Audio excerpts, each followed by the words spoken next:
Did Rangers' win against Livy paper over the cracks? Yes, we all think that. The Sky Sports pundits think that. Daily Record article that we're going to be talking about here even says that it might possibly be the angriest 90 plus stoppage time winner celebration of all time. That tells you where Rangers are right now, alright? When some fans don't even want us to win late on because they'd rather the manager go. That sums up how much we are at rock bottom, alright? But we're no longer technically at rock bottom. Well, to be fair, we were never 12th in the league, but we all know metaphors and, I mean, theoretically and all that shite.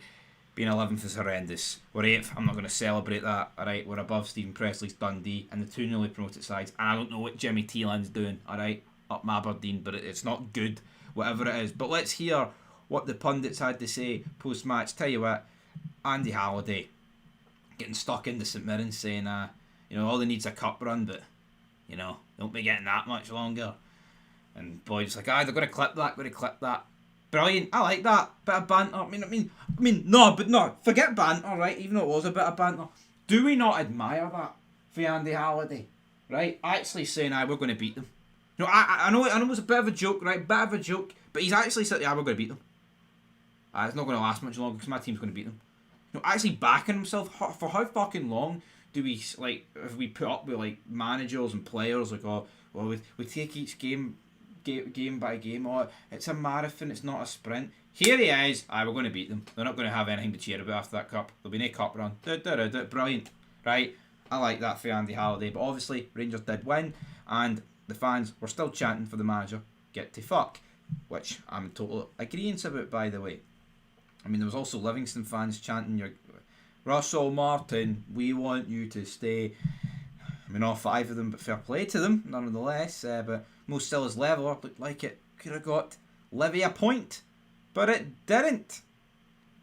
Tell you what, here, Mo Silla's leveller looked like looked like winning the Lions a point after James Tavernier's first half penalty.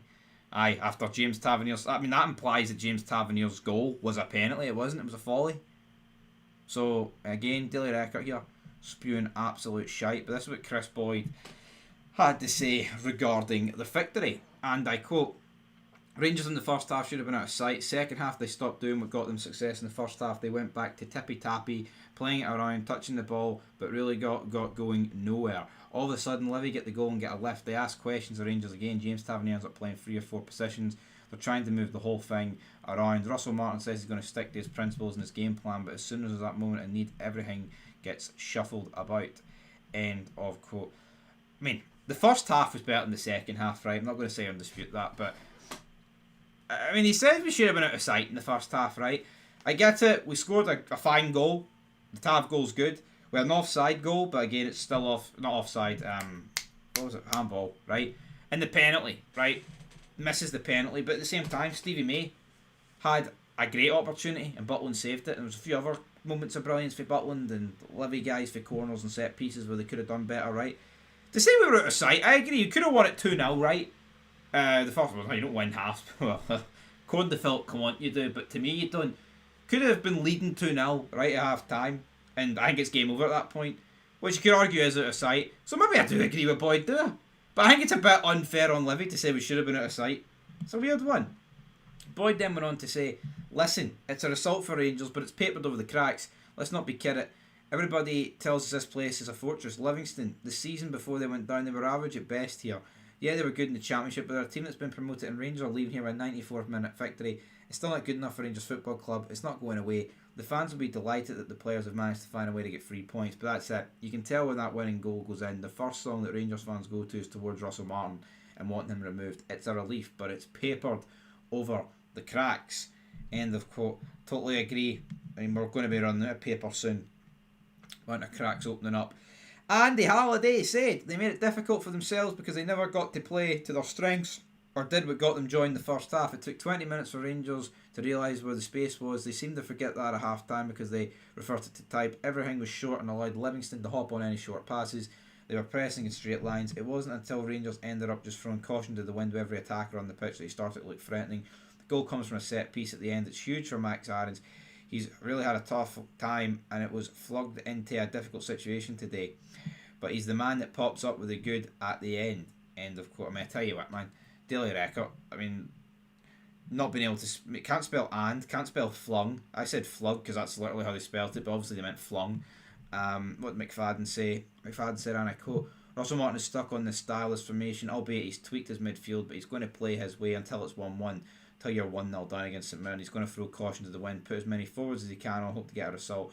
Why not have that option from the start of the game? Or a change he can make that looks like it's measured, instead of a change that's almost desperation to go get a result. It's worked to an extent against St Mirren, it worked again today, but there's no work on it or preparation on it. You can't continue to make decisions like that. Russell Martin sounds like he's talking about anxiety to pass the ball and get in your head for decision making. The anxiety is defensively. Livingston chase balls down, they force errors, and the anxiety is there. What's the message? I can understand a bit of anxiety because Rangers are in terrible form. Livingston started great after 20 minutes. They got that under control, so where is the anxiety coming from? End of quote. Because it's just fucking bullshit, McFadden, son. There's the truth, right? I mean, honestly, just this constant spewing of anxiety, it's just a fucking excuse, because in 2025 most people accept anxiety as a reasonable excuse. This is Rangers fucking football club here. You know, we're not stacking shelves at Asda. There's league titles to be fucking won. So on that note, peace.